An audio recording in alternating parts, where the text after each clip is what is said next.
Scott Harrigan has been providing drone training and mapping services tailored to engineers, architects, and surveyors for over 8 years. An engineer by trade and a pilot by heart, Scott founded Harkin Aerial after personally experiencing the challenge of turning complex drone data into simple maps, models, and CAD drawings. Scott has served as project leader on drone remote sensing, LiDAR, photogrammetry projects across the United States and abroad, from topographical mapping of farms in Costa Rica to area pollution monitoring in his own hometown of Oyster Bay. Scott is passionate about training colleagues to leverage drone mapping and has taught drone, photogrammetry, and LiDAR courses for the New York Times, the United States Marine Corps, the Civil Air Patrol, dozens of private engineering firms, and fellow drone pilots. When not flying, Scott enjoys traveling and seeing New York State's natural beauty on the ground. For a change, he usually takes a long hike. So I think that was beautifully written. I think that was sent out, and I wanted to read it to everybody again. I have worked with Scott on some of these missions, and he's brilliant, and he does it well, and it's very uniform. And the man doesn't waste any time; he gets the job done, and it's great to work with him. And I'm proud of working with you, Scott, on things that we've done in the past. I want to thank you for that opportunity. Yeah, appreciate it. So, Scott, my question for you today is, what are you doing? What cool. From last year to like now? What transpired? Please let us know.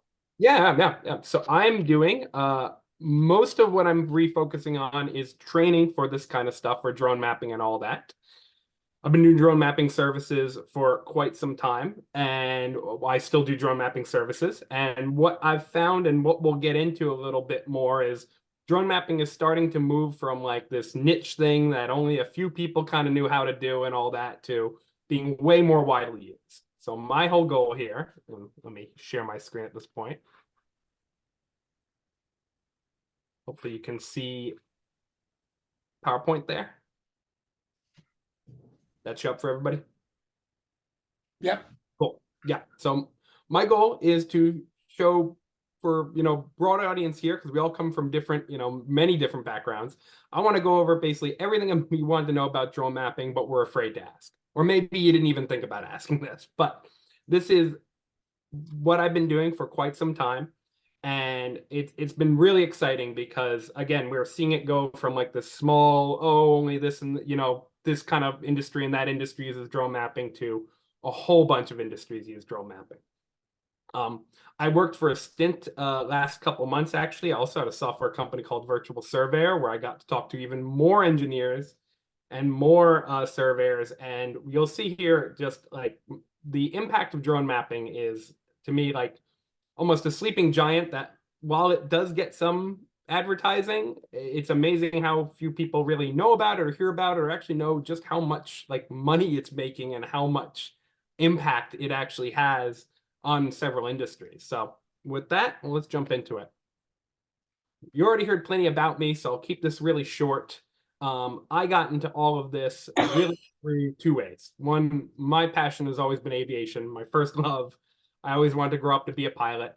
But professionally, I went more down the track of civil engineering, and that became my second passion. And so I love doing aircraft. You can see the older I get, the scarier that picture looks. That's 10 years ago. When I was at Binghamton University, my senior design project was a build from scratch an RC aircraft, glow fuel monstrosity, cargo airplane that had to lift like 15 pounds. So I got into RC aircraft kind of that way, and I actually kind of then jumped over more towards civil engineering, and I did that as my career.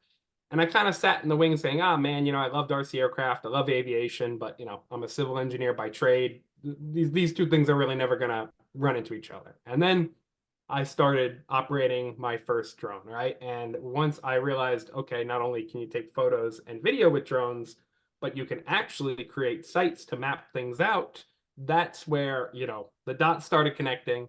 I left the engineering firm to go start Harkin Aerial because I realized this is just too good an opportunity to pass up, and what a demand there will be from engineers and architects not to fly drones for fun, and not even the photo and video aspect of it, so that's a big one, but to actually get useful maps that they can measure and actually develop and design sites based on drone mapping. So let's talk about what drone mapping is, because it's actually very, very broad, right? It's a term I use to lump in actually like a bunch of different applications, and we'll go over some examples there. And it actually means a lot of different things to different people because of how broad it is. So it's typically done through a method that's either photogrammetry, we'll talk about what that is, which is camera-based, or LiDAR, which uses lasers. But when we talk about drone mapping, it can be anything from like a very simple map. Say a real estate agent just wants a better view of their property, but they want that instead of just one photo, they want to cover a larger area. That's like on the simple end.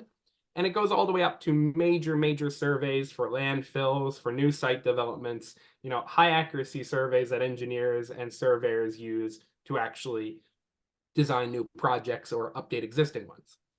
And if this is something you're interested in, or you're playing around with drone mapping, it's really, really important to know that there is that difference and that not all maps are made equal. If there's one thing I'd like to have everyone take home tonight, it's that how broad this is, how many applications there are, and to understand that knowing what the application is half the battle to doing this. And I want to talk about this tonight too, because drone mapping is a pretty big deal. You know, we talk about delivery, we talk about advanced air mobility. Those are all very exciting upcoming things. But what I think sometimes drone mapping people don't realize is it's one of the most profitable, and it's probably making the most money for people out of any kind of drone application or unmanned aircraft application that's out there right now. All right. Between, you can see the chart on the right there, which is like drone market revenue by application. You see construction and energy take up more than half of the drone services sector, right? So when you think of the industries that are actually using drones by revenue, by the amount of money that they're making from the drone, that's attributable to the drone, construction and energy like takes the cake by far.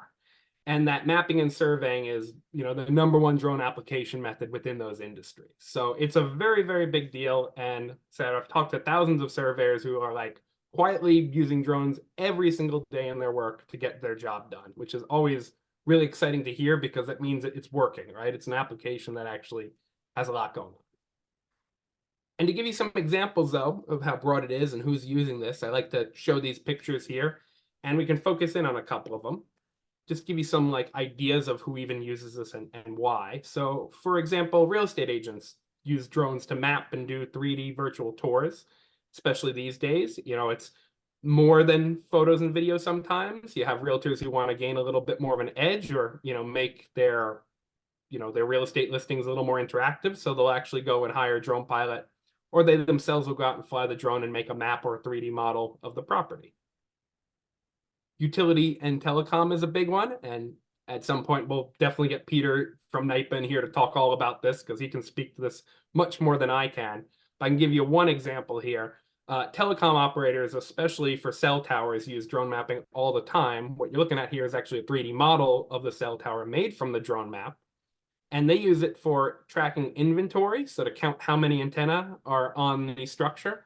But they also use it to measure the angles of these antenna because they can actually figure out the cell coverage from that. So it's not just a, you know, what's over here thing, but it's actually very, very integral now to how they develop and fine-tune cell towers to get the maximum spread for the given equipment they put on it. So telecom industry in particular has really, really embraced drone mapping. And a couple months back, we had Skybrowse come in, right, and give a little talk about their system, which is a very cool one that I wanted to showcase again because I just think this is super neat.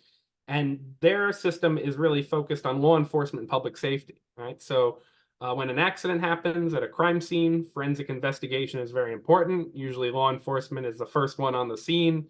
So they're the ones who have the opportunity to capture a crime scene or an accident exactly as it occurred before anyone disturbs the site. So you have groups like Skybrowse allow a police officer to just take a drone video, fly around a site real quick, and it will create this accurate 3D model that they can then tag and, can be used as actual evidence should something go to court. So great example here.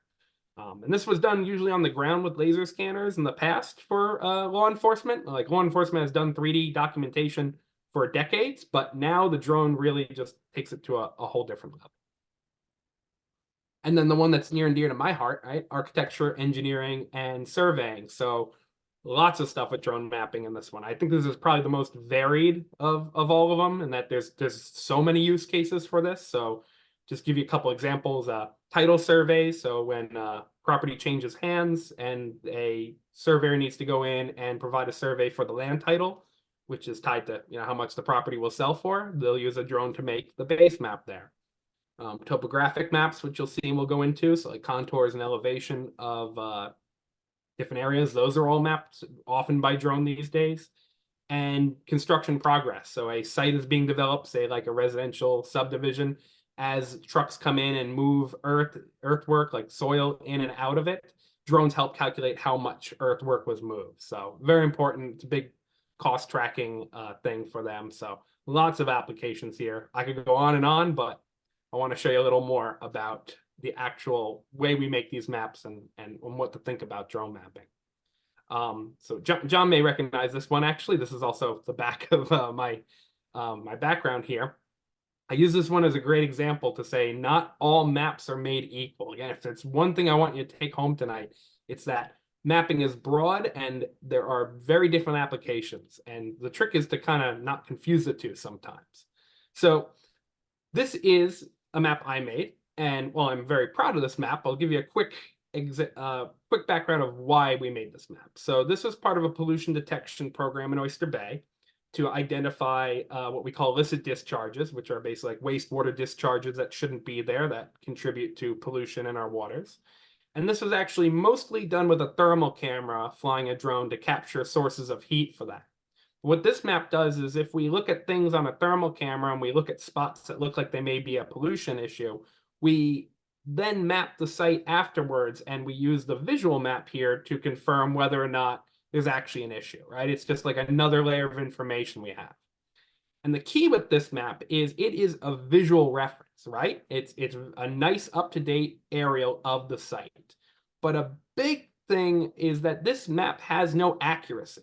And I say that I made this map, right? And I'm saying I don't know what the accuracy is of this map. If you said, is it accurate to the inch, to the half inch? I don't know, because as you'll see, I didn't go through the process of establishing accuracy control for this map, because that wasn't the intended use of the map at all, right? We don't need accuracy here. We just need to look at it visually and say, hey, that looks like a wastewater pipe. Oh no, that's something else, right? It's just a completely qualitative, what does it look like map.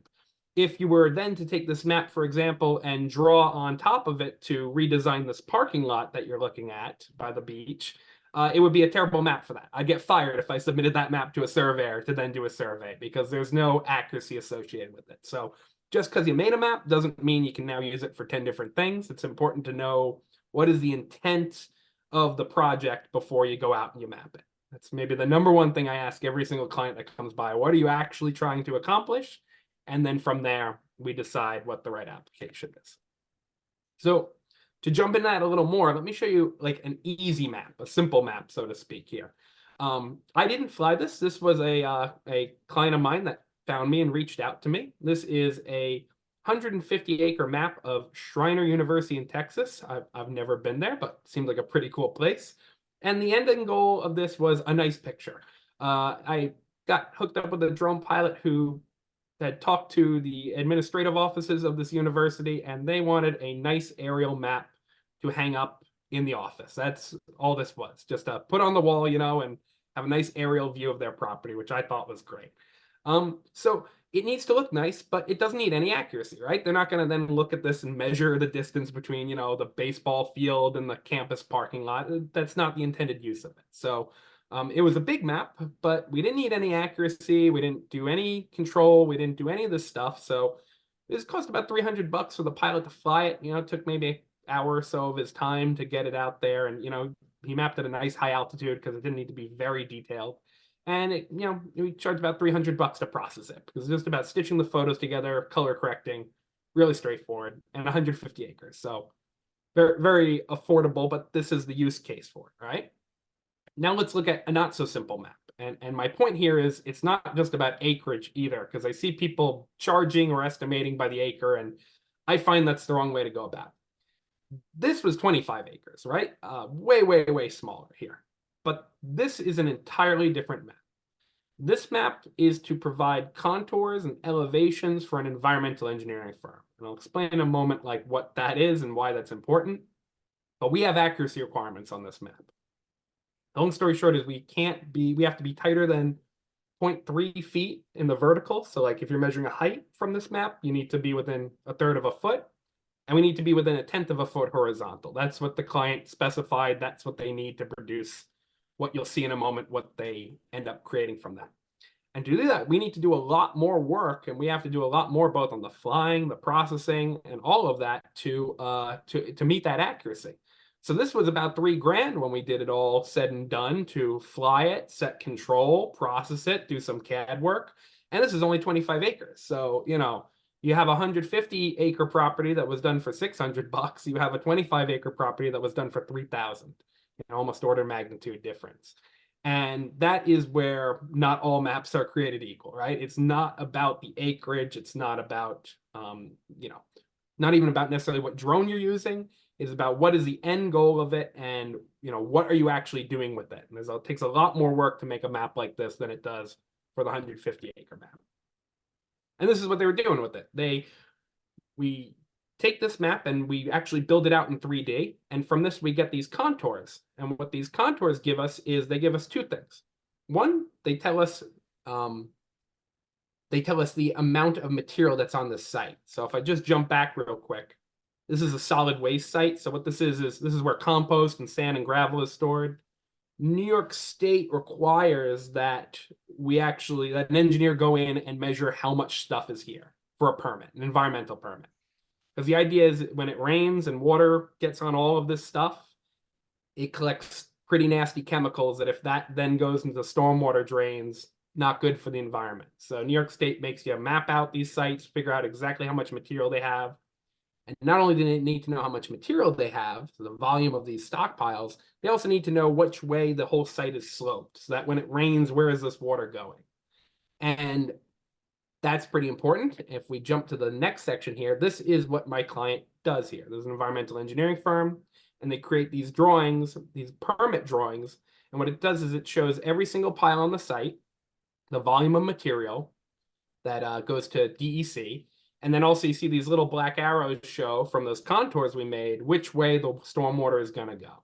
And this affects, it may look, a little like, hieroglyphics here, but it actually means a whole lot. It's the difference between hundreds of thousands of dollars for this client because it tells them where they have to build new storm drains. It actually tells them the maximum amount of material they can store on the site. So you're basically going to somebody and saying, this is how much money you can make this year. This is how much money you can make, because if you store any more material than this, you're going to get a permit violation. DEC is going to come fine you a whole bunch of money and make you remove the extra material. So it's a really big deal for these guys because they want to store the most material that they can on the site to make the most amount of money, but they don't want to violate their permit. So interesting thing. I learned a whole lot about this industry, but this is like a great example where the drone map, well over $100,000 is resting on this drone map. So the difference between this and the pretty picture for the university is quite a gap. All right, so about just a little more here. What I'm going to, the last bits I'll show you is we're actually going to see how a map is made. Like I'll take you kind of from start to finish what we do. And then the very last section is kind of the things I wish I knew when I first got into this, and a little bit more of the, what things you wanted to know but were afraid to ask. Right? So how we actually make these maps, the process, it's a fancy word called photogrammetry, but it's actually a quite simple concept. It's the idea of taking reliable and accurate measurements from photographs. And yeah, this picture looks like there's a lot going on, but if you think about, if anyone's like kind of had those, like those little images where you can look at it, and if you cross your eyes, you see something pop out in 3D. That's exactly the concept here. We have, as humans, we have, right, two eyes, and we see the world in 3D. We have a sense of depth and we're able to know if things are near and far. Cameras can do that too, except instead of 2 eyes, you have many eyes, because as the drone flies over a site, it takes a photo, then another photo, then another photo. And if those photos overlap close enough, just like how our eyes are close to each other and can see depth, we can do the same, and that's how we build a 3D model. So what you're seeing here with these orange blobs is that's every spot on a map where a particular spot, like a pixel in a photo, was also seen in another photo. And with all these photos looking at the same object through, computer calculations that thankfully I don't have to do by hand, we get a nice and accurate 3D model. So that's the whole concept of photogrammetry, and it's really, really cool, right? And from that, that is, that's the whole idea behind this, that from photos, we can get accurate 3D and 2D. And I'll actually stop here too, because I saw Jen jumped in with a question. And so Jen, you said, given the cost of about $300 and $3,000 samples, can you share how much it cost the client, or were those client costs? Yeah, market value, yeah. Those were client costs. So I think $600 client cost for the university, just for, that image. And yeah, about $3,000 client cost. Now that was for the engineering firm. And of course, the cost to produce that whole permit is much higher. I don't know that off the top of my head. Next time I talk to them, I'll try and see if I can give you an order of magnitude there. But yeah, I'm gonna guess it was probably in the low 5 figures if I could take a crazy guess there. It's probably what a firm would charge to do the whole permit and stuff like that. And you'll see here too, right? You'll see where the drone fits in, but the drone isn't the whole project. It's a very important part, and we'll talk about that in a bit too. So, great question. So yeah, so back to photogrammetry, right? So we know that with photos and enough overlap, we can make accurate 3D models. Here, yeah, cool. And what's really interesting, and I think people might be surprised, I talk to drone pilots all the time and they don't realize this actually is not new at all. It's actually very, very old. It was developed in the 1850s, believe it or not. I mean, pretty much right after we started actually developing photography. Actually, a lot of French mathematicians came together and figured this out. And what was really interesting is as they migrated over to Canada, and you had the Surveyor General of Canada in the late 1800s was a French Canadian who was really, really interested in this idea of photogrammetry. Throughout the early 1900s, most of the Canadian Rockies were mapped with photogrammetry. And what they did is they actually would set up tripod cameras. They wouldn't fly it yet, but they'd set up tripod cameras on mountain peaks and look at other mountain peaks and take a whole bunch of photos. And again, through math and through calculations, you could build out the mountains in 3D that way. Of course, this is all by hand. This is all with film that had to be developed. And but they did it, right? So the difference today, the concept is exactly the same, but it's way, way cheaper because our images are digital cameras now. We don't have to develop film. It's way, way faster because these aren't hand calculations anymore. These are done all on the computer nearly instantly. And it's way, way easier because now we have drones and we don't have to set up photo stations or fly an airplane for smaller projects. And the last thing I'll say about this, I'll share this YouTube link for people in the chat if you're interested. I'm not going to take the time to play the video here, but what you're looking at, this crazy device, is a stereo plotter, which was popular during right around like before and after World War II. And rather than look at things in 3D on a computer monitor, because we didn't have computer monitors back then, they would basically be these binocular goggles that this operator would stare through, and he'd look at the photos and they would line up and actually paint the photos in 3D in front of him.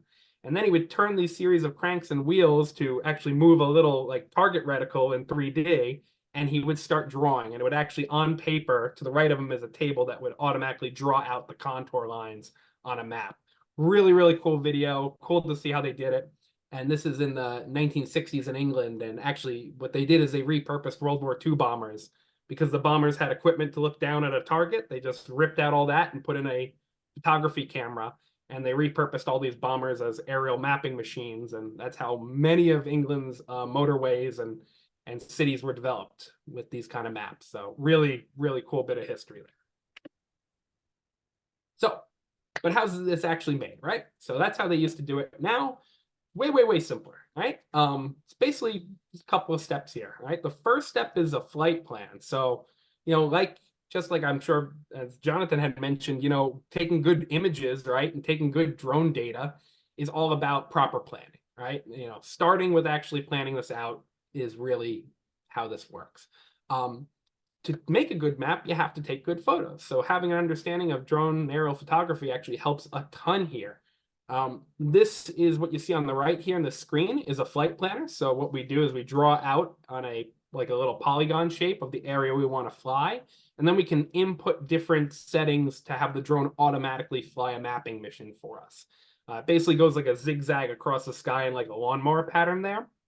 And from there, we take all of those overlapping photos and we make that map from it.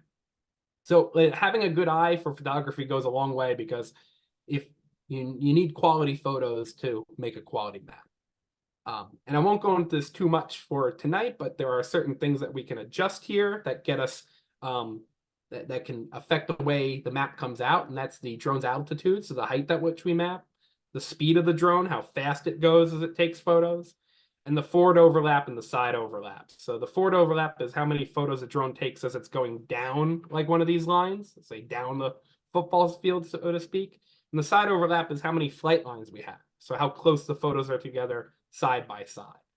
And the long story short of it is that that's always a trade-off between speed and quality. So we can map way, way faster, but we may not have as accurate a map or as high resolution a map, or we could take our time and go slowly and get a more accurate map, but there's diminishing returns. It's definitely possible to take too many photos that it just takes too long to process. It's not worth our time. It's wasting the client's, time, and, there's a sweet spot like anything of speed and quality. And the next part, and this might be the most overlooked part of doing a drone and doing mapping, is setting ground control. And I think I get the most questions about this because people go, what is ground control? I thought I was mapping from the air. What do we even need to do on the ground? And actually, if we're making accurate maps, ground control is super, super important, because while the drone can do mapping, we need a reference to the ground to tie it into accurately. When I was talking earlier there about how I couldn't tell you the accuracy of the map I made, that's because we didn't use this ground control. And all ground control is setting out these large aerial targets you see here. So these are high contrast targets that the drone can see easily. And what's done is a surveyor will usually do this and go out and either with a high-end GPS system, will go out and you see in this picture, the surveyor is sticking the GPS unit right in the center of the target, and they're letting it sit there, and they're actually measuring like the X, the Y, the Z, or say even the latitude and the longitude, the position of that target there. So from a non-drone source, we're getting an exact position on Earth of where that checker, marker is. And that is super, super important, because what we do is we use that in the drone processing software to make our maps more accurate. The way I love to explain this is if you imagine a tablecloth on a table, and you don't want that tablecloth to move, right? So what would you do? You could pin it.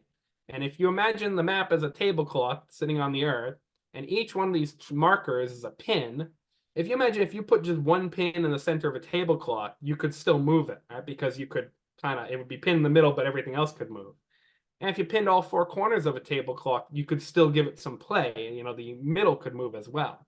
So we need to set out ground control in that same concept. You want it to kind of be scattered evenly across the site in the center, and especially around the edges, so that this map doesn't move. We have these areas where we basically nailed the map down to real life. And it's a very, very important part of mapping. It's how we know the difference between a map that's accurate to the inch or a map that's accurate to the foot, how much of this control we set out and how accurately we measure this control. And that's all done on the ground. And it's funny because it's like the big part that people don't realize. I spend more time going out and shooting control than I do flying the drone. It always takes more time to set good control than it does to fly the drone. And it is the longest pole in the tent in the field when we do accurate mapping. So it's just a big thing I always make people aware of, because if you get a mapping job or you're interested in this stuff and somebody asks you, hey, can you use a drone and can we get a 1-inch accurate map? Yeah, you can, but you got to go out and you got to set these targets, and it's it can be the better part of a day to do this. So one day turns into 2 days really quickly when you have to do this and fly the drone, and make sure you have good weather too and good lighting for the drone. So big part of it there. Then the next step is we'll fly the site. And I put easy in quotes because I'm not saying, flying the drone is the easiest thing, but in some ways it is the easiest part of a mapping project because we've already made the flight plan, we've set the ground control. This is the part where you put the drone on, you load in the flight plan, and you press go. And if you've done flight planning well and you've got that all set up, that drone will take off and automatically execute that mission and automatically take the images. This is the part that's gotten way easier in the last few years. This used to be a little more complicated, used to be harder, and now it's so easy that, where a surveyor used to have to spend way more time on getting a drone together. Now they just, open up a DJI drone, put it on the ground, press, load the flight plan and go. And, within 20 minutes, their map is done and the drone comes back and lands. And all you get is you just get a bunch of photos on the drone, all those overlapping photos there, and then you're going to bring that over to the next step. And that next step is processing. And I say this is the toughest part. I'm a little biased because, as you'll see, I do this part as a service, but this is where we actually take the drone, the photos through the processing software where the computer does all those calculations, and then it comes out with that 3D model there. Couple of pieces of software I like to put up there. Those are the ones that we use, and there's a whole bunch of ways to do this too. Some are a cloud-based site where you send a company the photos and then they process it for you. Most of what I do is desktop software that runs directly on the computer, and I have a really nice and powerful computer that does this processing locally. And then there are people like me, like in Harkin, where we do this as a service. So the engineers and architects will fly the drone often themselves, take the photos themselves, and then they will send us the photos to create those maps and models there. And I like to say an hour in the field spent capturing the drone is about 2 hours of processing. It is the most time-consuming part of the project that's not in the field, and it can be as time-consuming as what's out there in the field. So. And this is what processing looks like. If you've ever wondered if you've seen like Drone Deploy or how those kind of sites that advertise this is what they're doing under the hood. The computer actually finds all the spots in the photos that are alike, right? It's finding the matching parts of these images and it's aligning them. So it's actually putting them in the real world where they were captured. So you see how you see patterns here of the drone did a top-down zigzag flight. We also flew the drone around in a circle manually and took some kind of, some wide angle photos at an angle there. And so, yeah, I'll talk about that in a bit, John. Yep. Good comment. Yep. And so that's how it works there. And once all those photos are lined up there, there we go. We create this, which is, as you can see, like a nice, accurate 3D model of the site. This is called a point cloud. And what this is they're like millions of points. If we zoomed in, we'd see little dots there that are all accurately placed in 3D that represent the site there. So now we have, we can look at this top down, we get a good 2D measurement, but we can also look at it and get heights and get all sorts of measurements in 3D. And then we'll turn this into like a 3D model. We'll add some texture here in a way that is a little more lightweight for the customer to actually be able to download and share and view on their computer there. And you'd think we'd be done, but there's one more step, and that might even be the most important step. We have this nice 3D model, but if you're an engineer, if you're an architect, if you're a surveyor, this still isn't really what you want, because this isn't, when surveyors do their job and capture points out in the field, they don't make a 3D model, right? They actually go out and they get line work and they get CAD drawings and they get specific survey points. So we take this and then we still turn it into more products. One of the products we'll make on the left is something called a digital elevation model, which is just like a 2D height map, right? You see the colder colors are where the terrain is lower and the warmer colors are where the terrain's higher. And then we make an orthomosaic, which is just a fancy way of saying a map. It's the actual images stitched together to make that 2D aerial. And then that's still processed into something else. We'll still go one step further for the customer, because they still don't necessarily want just a map. They want actual data that they can use in engineering projects. And that data is usually a CAD drawing, which is like a 2D drawing of the site that includes those contours and also the location of buildings and all of that. or often we'll go and we'll make, like in the bottom right here, a full 3D model out of the site. And the idea is that these things you're seeing here, these are what I call lightweight data, right? That point cloud, we go back, this 3D model we'll see, this can be like 4 or 5 gigabytes of data. It's a lot for an engineering firm. You can't exactly email this. And what they're used to, though, is they're used to this stuff, this 3D model and these maps. Before drones existed, they made this stuff. They would just go out and get a ruler and measuring tape and, and a total station, and it would take them a long, long time, but they'd get these measurements without ever using a drone. Now the drone makes it way faster, but it produces these digital models, and we still have to go through this last process of taking these digital models and kind of dumbing them down and diluting them into these lightweight CAD models. So actually very important, like often overlooked part of the process, but it's that final finish line to get our clients what they want. So very important part of it. And just some examples that I'm kind of, as we're wrapping up here, that I'll show you of what the final end products are. So I talked about those solid waste sites here. This is what they get. They don't even see the photos or the point cloud. They get one big aerial map of their site, as you see in the center there. And on the right side, they get a long, long spreadsheet of every single volume. So the actual amount of material that each one of these piles of dirt are, basically. So they just get a PDF report. At the whole end of the day, they're getting a PDF report that just says, here are all your piles numbered, 1 through 40 something here. And here's how much each pile, what the amount of material is in it. And, they do pay, $3,000 for that on a very, very large site, right? So I always talk about, like, when it comes to drone stuff, again, the end result is so important. It's not about the nice map. It's about that the map got us to this. Here's another one we did in Costa Rica. So this is a topographic map. So after the drone is all said and done mapping out this site, we have this 3D model. We produce what you see on the left, which is a topographic drawing, which shows exactly how the slope of the whole site is laid out. And on top of it, we give them all of the locations of waterways, rivers, roadways, and other properties on the client's site here. This is a really cool site. This is a huge project. And this was for a farm and resort that was trying to look to place some new buildings in a very mountainous area of Costa Rica. And they needed to know the flattest areas to be able to build on, that they could actually build a road to and get to. So again, a lot of money riding on this because they need to know if they can even build the thing they want to build on the property they're about to purchase. So, cool. And then last one I have here, this was a Maryland Port Authority, actually. I was working underneath another company that had to make a whole 3D model of an existing warehouse because they're going to upgrade this warehouse, retrofit it. And so this is a warehouse that sits right in the Baltimore Inner Harbor. And this whole thing was drone mapped, but the end result was this very accurate 3D model that got sent to the engineers that they can measure and build out and design their whole new plans from. So yeah, it's quite a journey to go from drone photos to processing this model to these actual deliverables that are what the client wants and what they need.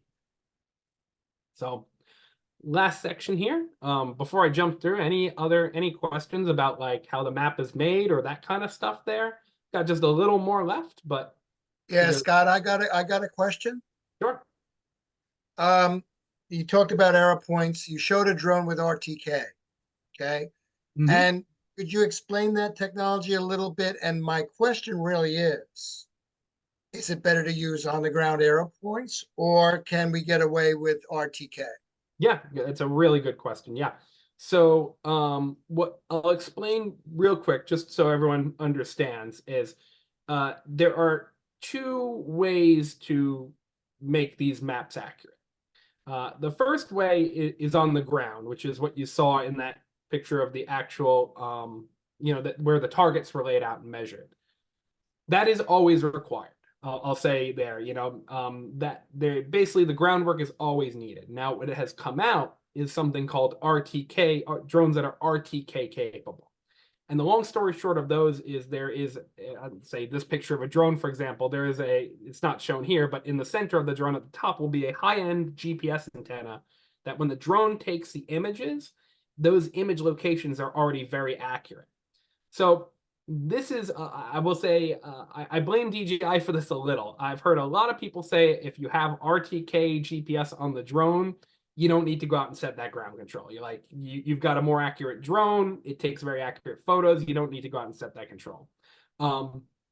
My long story short is that's total BS. You need to set that ground control because you still have no way. It's like a blind taste test is the best way I can say it. You have a third party in an independent check, right? You're measuring a spot without the drone, and then you're mapping it with the drone, and you're seeing if those two match. To run with drone RTK is to just trust that the drone is accurate without having any other source to check it. It's like, just trusting someone and never getting an audit done and never doing a check. You're putting all your eggs in one basket when you use a RTK drone and you never set that ground control. So I always recommend it. If you need any level of accuracy, you got to go out and set that control. So that's a big part of it. So good question there. And related to that, Ashley here asked, is there an accuracy percentage that must be followed to know that mapping is a good representation? When does it become a huge challenge? That's a great question. And I'll stop here real quick and go to, anyone's curious, we're not going to read this together because we'd be here all night, but there is a group called ASPRS, which is the American Society for Photogrammetry and Remote Sensing. And they actually just updated this last year to include drone mapping, which is great. And this whole document says if you want to map this accurate, you got to do A, B, C, D, E. And that's what we follow. And basically, the long story short is those ground points that we check, that's the whole idea with that. Those ground points are like, all these independent checks that we do. So we compare how accurate the drone map is to that ground control that we measured. And it has to be within a certain amount. Basically, if you set out 10 checkpoints, 10 of those points out there, and 9 out of 10 come in this accurate, say you measure and the difference is an inch, you can then say I can do a map to this accuracy standard. So there's a process. It involves checking all of these independently and goes back to what John said about if you get this drone with RTK, but you don't set that control, it could be accurate. You may have made a perfect map. You might have made a not perfect map, but you don't know because you're not doing those ground checks to actually measure and do it. And this document here explains the whole thing on how you go about doing that. So yeah, really good questions. Yeah. And then Jen, you asked how busy am I? How do people find me? How can you help market? I appreciate that. Yeah, well, I'll save that one for the ending there a little bit. I'll say busy jumps all up and down there, right? And how people find me are honestly this, right? When I give talks, when I go to expos, when I kind of get the word out, that's usually the best way that people find my services. I will say LinkedIn and, believe it or not, Facebook have also been very good to me. I can't tell you how many projects I get where a drone pilot reaches out on Facebook and says, help, I told a client that I can make a map for them, but I've never done it before. Can someone help me out? And I've actually made some really good relationships that way, just answering those blind shouts out to the Facebook universe of like, can somebody help here? So that's a really good segment to my last part here, which is if you're interested in drone mapping or you want to get into this, like what is the stuff that I wish I knew and I would like people to know before you get into this stuff. And this, I think, will hopefully, if you're interested in this, save you a lot of time. So what do you need to know for successful drone mapping, right? I would say this is the number one, and I see this every time. It's just comes in time and time again. You'll see I have something that I like to call the drone pilot's dilemma, and it's don't be a solution in search of a problem. I often get like, when I get, whether it's an engineer or drone pilot, I'll have an engineer who say, hey, we told the client we can do a drone map. We've never done one. Can we do one? And you have to ask why, right? I know, Jen, we talked about this, like Simon Sinek's, start with why, right? I'm a huge fan of that in the drone mapping world. You need to start with why. I can't just make a drone map for you. I can make a drone map that you need for topography. I can make a drone map that you want to use for, visual inspection of a site, but I can't just make a drone map. There is some as yet unknown reason you want it that you haven't told me. And if I just make you a drone map, you're probably going to be very upset and want a refund because it's not going to match what you wanted. And, this is getting easier every year as drone mapping has gone mainstream. but I still run into these challenges. So you want to figure out what the end goal is and then work backwards to see if drone mapping is even a good fit.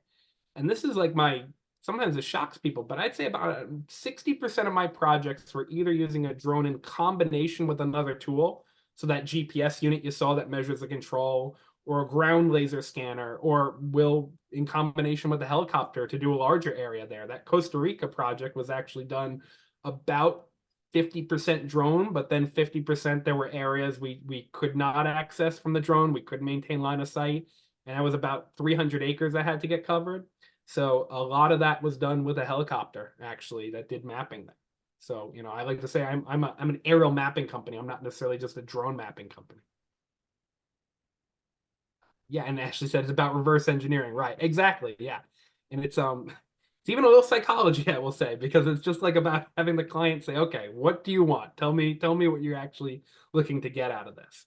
And there are projects where I bill myself as, yeah, drone user, but there's many projects we don't use a drone at all. I'll go in a moment about the projects where drones, you do not want to use a drone, and there's a better way. So this is kind of what I was talking about here about the don't be in solution, don't be a solution searching for a problem. And I kind of call this the drone pilot's dilemma. So, I do blame the drone manufacturers a little bit, and kind of maybe here and there, because they really bill drone mapping as a big reason to buy their drones, right? And it totally is. But what we get into a lot is I get into like the drone pilot's dilemma, and that is understanding the pyramid of knowledge required to get this kind of work done. So here's what happens, right? Guy goes out and buys a drone, says, hey, I'm going to start a business and I'm going to make all this money drone mapping. Well, knowing how to fly the drone is important, and that's what they'll learn how to do. And you also need to know how to process drone maps, right? But there's more to making a topographic survey, for example. You need to know how that GPS ground control works to set it. And we also need to know those ASPRS accuracy requirements, which actually just ask about. And then below that, you need to understand CAD drafting. Below that, you should understand surveying concepts and geodesy. And then at the very bottom of that is good old math and science. And you should understand how trigonometry and geometry works, because it's the basis of how all these maps are made. At any part, my surveying client could say, you know what, I don't want to use a drone. I'll go do it the old way. You're too expensive. You don't know what you're doing, or it's not accurate enough. The bar is actually very, very high to say, forget it, don't use a drone. This is too complicated. The drone company isn't getting me what I want.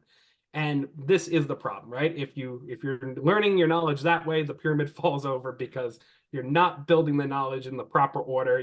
There's no foundation upon which the drone mapping is done. The much better way is to start with understanding what surveying math and science is like, going out and educating yourself, what do surveyors actually need? How do they actually go and survey? How was a map made before drones existed? Then on top of that, you gain an understanding of geodesy, which is like coordinate systems and how different types of maps are made. What we didn't get into, we talk about in another time, but there are maps that are made spherically that represent the Earth as a sphere, and there are maps that are flat, which is a projected flattened version of the Earth. I make maps both ways. There's a big difference between making a flat map and making a map that's spherical, like what you see on Google Earth. So that's something to understand.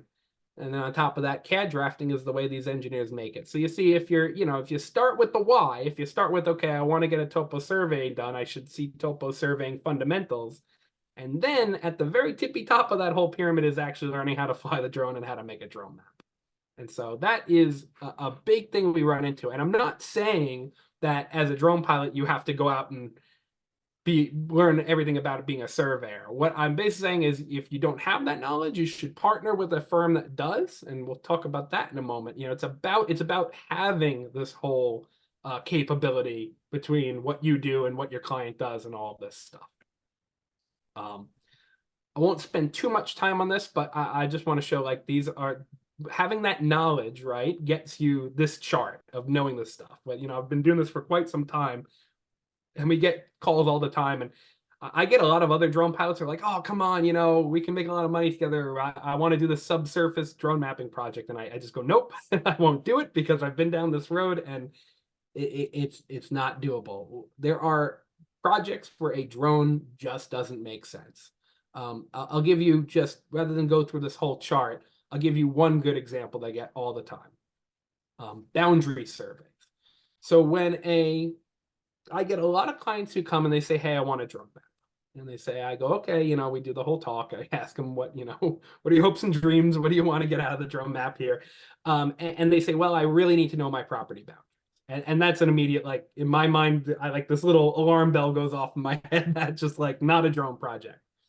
A lot of people, especially like, property owners, are convinced that if you take a picture and you do the drone map and you draw the properties around there, that's the site, right? That's it. That is not how property boundaries work. Property boundaries actually work by the surveyor doesn't do anything from the air. They actually they will go to the historical records. They will go to the town and pull out these old historical records that look like they're read like the US Constitution.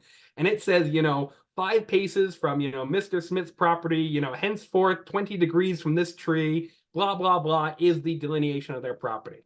There's no way a drone is going to tell you that. There are objects underground, benchmarks that they have to get a shovel and dig up and find the markers. There are fences they have to figure out where they are. It is this very intensive, like, ground CSI investigation that needs to be done that no drone will ever be able to tell you where your boundary surveys are, because they're just not accurate enough, and they're not even capturing the information that's needed for a boundary survey. On top of it, a lot of money rides on boundary surveys, right? Because they're exactly where, your neighbor's land ends and yours starts. There's a lot of disputes over that. So this is you don't touch these with a 10-foot pole or a 200-foot drone, right? Like, we do not do boundary surveys. What we will do is we have great surveying partners that will put them in touch with the surveying company, and they will do the boundary survey. And sometimes they'll want a drone map just to add a little visual context to that boundary survey. But that is like putting the cart before the horse to say, we're going to send in a drone and charge you money and do a drone map, and you'll get a boundary survey.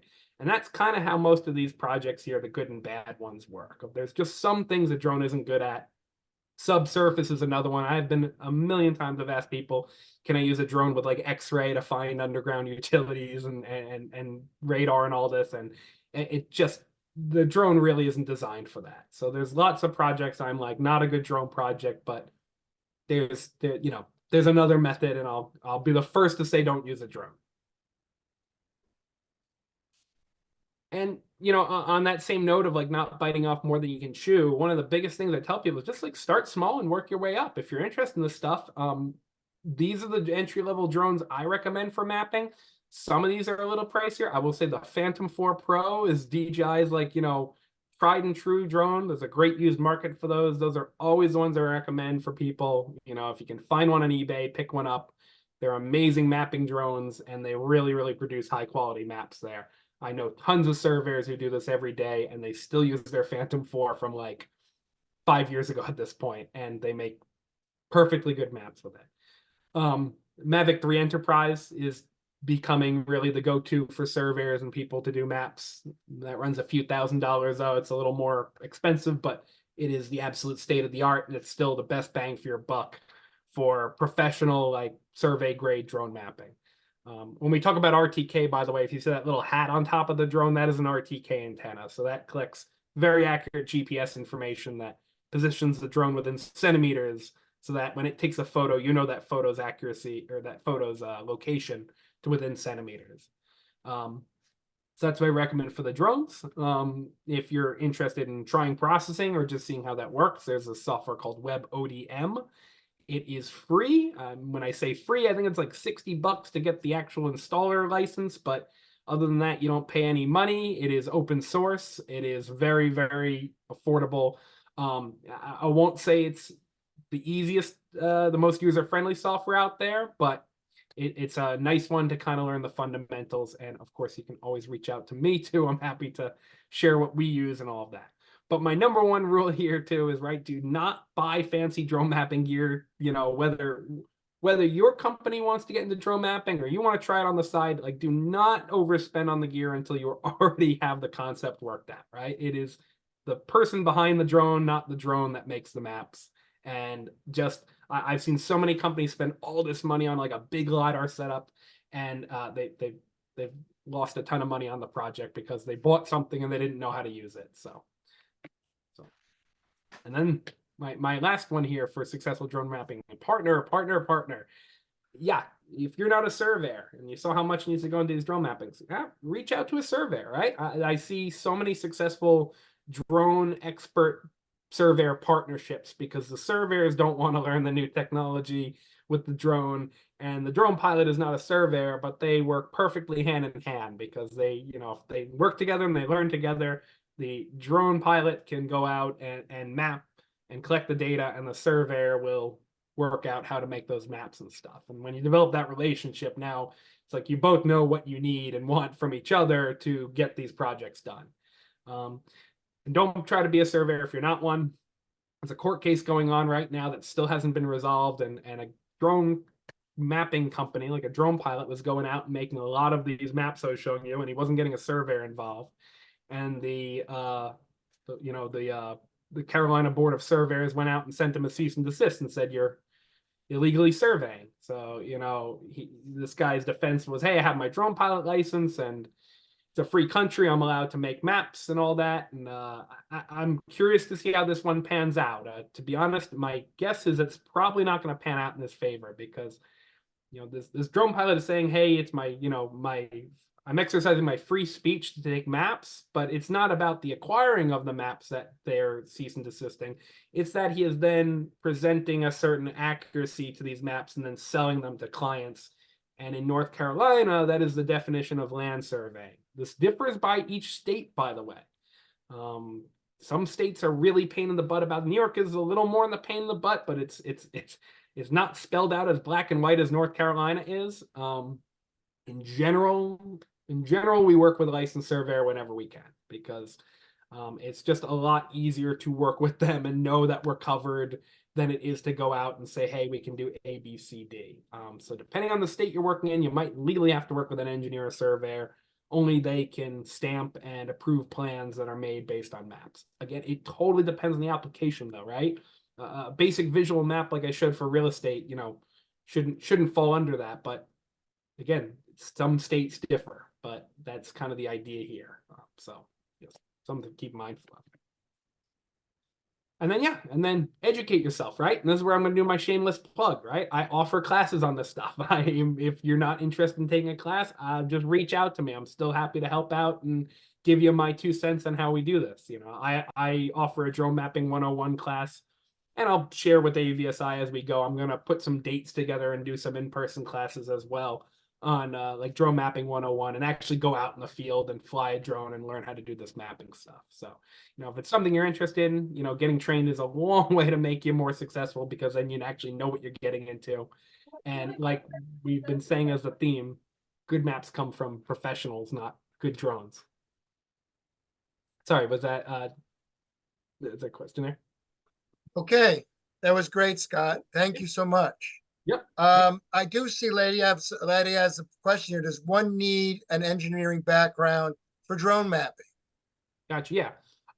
So I would say you do not need an engineering background to start. I have met many drone pilots. I would say you need to have the curiosity of an engineer, but you don't necessarily have to have the background of an engineer. What I see, I have met quite a few drone pilots who had a photography, background or didn't have much engineering background, and they went, educated themselves a lot. Those are the ones I would say that's where you would probably want to work with an engineer or surveying firm. They will cover your butt, or they will be that support for that side that you might not have as much experience in. But I know I have a good friend who started in aerial cinematography and really jumped over, and all he does is make he does roof plans for the solar industry, and all of his clients are engineers. They trust him, they work with them. You don't need to be the engineer yourself, but he works under engineers. His clients are the engineers, so you don't need to. I think this is kind of a cool industry where there's this niche that you can be support for these engineering firms. And so there's an advantage here that you don't necessarily have to be an engineer, but I would say the most successful drone mapping companies and people I see self-taught themselves some of the stuff that the engineers know, to make themselves capable of producing this stuff.